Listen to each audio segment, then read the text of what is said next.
वहीं मध्य प्रदेश का अगर आपको हाल बताएं तो कोरोना वायरस के मरीजों की तादाद लगातार बढ़ती जा रही है। एक हफ्ते में मरीजों की तादाद 8 गुना बढ़ गई है। इंदौर में मरीजों की तादाद 16 तक पहुंची, जबकि एक मरीज की मौत हुई है। उज्जैन में 3 मरीजों की मौत हो चुकी है।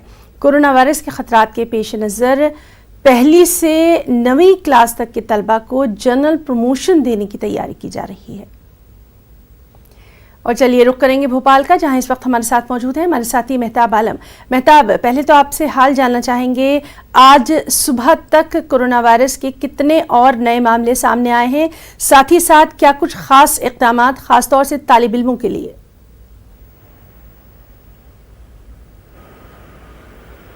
है ना, हम बता दें कि मध्य प्रदेश में पिछले एक हफ्ते की बात करें तो 8 गुना मरीजों की तादाद में इजाफा हुआ। अभी तो वो हैं जो सामने आ चुके हैं और वो लोग जो अभी सामने नहीं है, जिन पर तहकीक होना बाकी है, जिन पर जांच होना बाकी है, ये मरीज की तादाद और बढ़ेगी। यहाँ पे समाज के साथ जो धोखा हो रहा है वो धोखा पढ़े लिखे लोग कर रहे हैं, क्योंकि वो लोग जो फॉरेन से आए हैं उन्होंने अपने आने वालों के, अपने अजीज़ों के जो है जानकारी जो है पुलिस से छुपाई। यही वजह है कि हमें देख रहे हैं कि तमाम मामला पे जो है यहाँ पे पुलिस अब जो है बेदारी के साथ हर जगह पे जाके पोस्टर चिपका रही है कि आपके मोहल्ले में, आपके गांव में, आपके शहर में जो लोग भी यहाँ पर आए हैं उनको यहाँ से दूर किया जाए और जिनके नाम है उनको बताया जाए, क्योंकि भोपाल में भी इस तरह के मामले दर्ज किए गए हैं।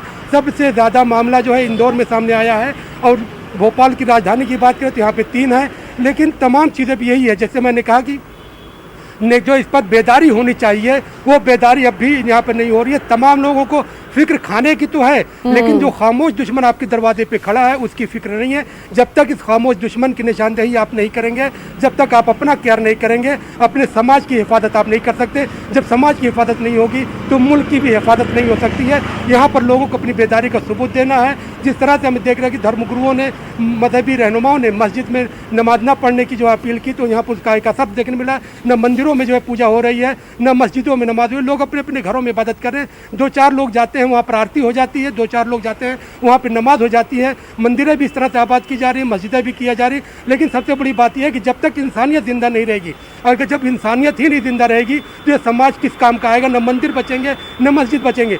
यहाँ पर लोगों को अपने तहफ़्फ़ुज़ के साथ साथ अपने समाज को, अपने इंसानियत के तहफ़्फ़ुज़ का सबूत देना है। यहाँ पर एक चीज़ मैं आपको बता दूँ, है ना, कि तमाम चीज़ें जो हो रही है, लोगों को कोरोना वायरस को लेकर बहुत सारे शुबात और खदशात हैं। अगर किसी को जरा सा बलगम और खांसी आती है तो समझते हैं शायद उनको ये मरज है। हाँ। तो मैं आपको बता दूं कि अगर आप अपने मोहल्ले में खड़े हैं या इस वक्त हम सड़क पे खड़े होकर लाइव कर रहे हैं, हाँ, तो जो है ड्यू टू जो है पॉल्यूशन, ये हमें खांसी भी आ सकती है, हमें छींक भी हो सकती है। लेकिन अगर आपको जो खांसी जुकाम है और बलगम भी है तो ये जो है जुकाम की अलामत में आता है। लेकिन खांसी, जुकाम, बलगम के साथ अगर आपके जिस्म में हल्का फुल्का दर्द है तो ये फ्लू की जो है, इन्फ्लुएंजा की अलामत होती है। लेकिन अगर इन सब अलामतों के साथ आपको खांसी भी है, जुकाम भी है, आपके सर में दर्द भी है और बुखार तेजी से आ रहा है और जा रहा है और आपको सांस लेने में दिक्कत हो रही है, सबसे बड़ी चीज़ जो अलामत है कि सांस लेने में दिक्कत जो होती है, वहाँ पे कोरोना वायरस की जो है अलामत सामने आती है। क्योंकि कोरोना वायरस जो आपके ब्रांकियल सिस्टम, जो सांस की नली है, उस पर अटैक करता है और आपके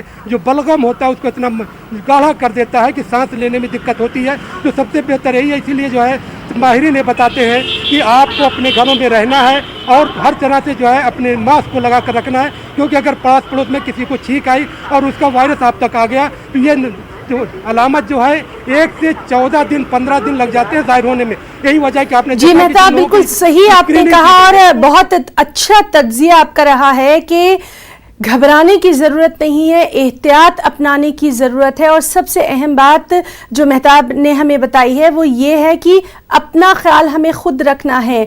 कोरोना को लेकर जो तमाम तर एहतियाती तदाबीर बताई जा रही हैं, घर में रहकर उनको ज़्यादा से ज़्यादा अपनाना है। लेकिन सबसे अहम है कि घर में ही रहना है। अभी मेहताब अगर हम बात करें तो अब शायद हम धीरे धीरे उस स्टेज की तरफ बढ़ रहे हैं जहां बहुत ज्यादा हमें एहतियात की जरूरत है। बिल्कुल घर से बाहर नहीं निकलना है। अगर जान नहीं रहेगी तो फिर वो खाना पीना किस काम का जो कि जमा किया गया? मेहताब,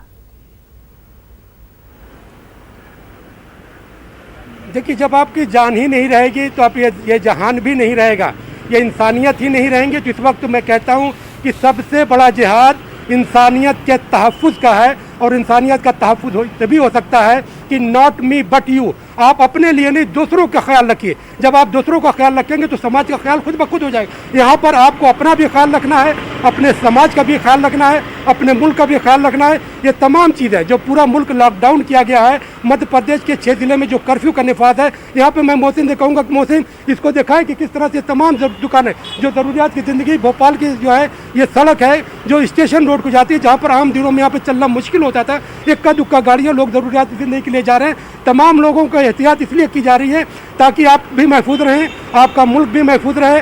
इसे कर्फ्यू मत मानिए, बल्कि ये केयर फॉर यू, ये केयर फॉर यू है। आपका ख्याल है, आपकी ज़िंदगी का ख्याल है। तमाम लोग, चाहे हमारे वज़ीर आज़म हो, हमारे जो वज़ीर आला हो, हमारे गवर्नर साहब हो, मध्य प्रदेश की इंतज़ामिया हो, डीजीपी हो, कलेक्टर हो, आईजी, डीआईजी, उलमादीन, जितने लोग हैं ये तमाम लोग जी, तो ये तमाम लोग तो अपील कर ही रहे हैं। साथ ही साथ न्यूज़ 18 नेटवर्क भी लगातार तमाम नाज़रीन से अपील कर रहा है कि अब तो बात मान लीजिए, घरों में रहिए। मेहताब, आपका बहुत बहुत शुक्रिया अदा करना चाहेंगे। आप अपना और आपके जो कैमरामैन मोहसिन हैं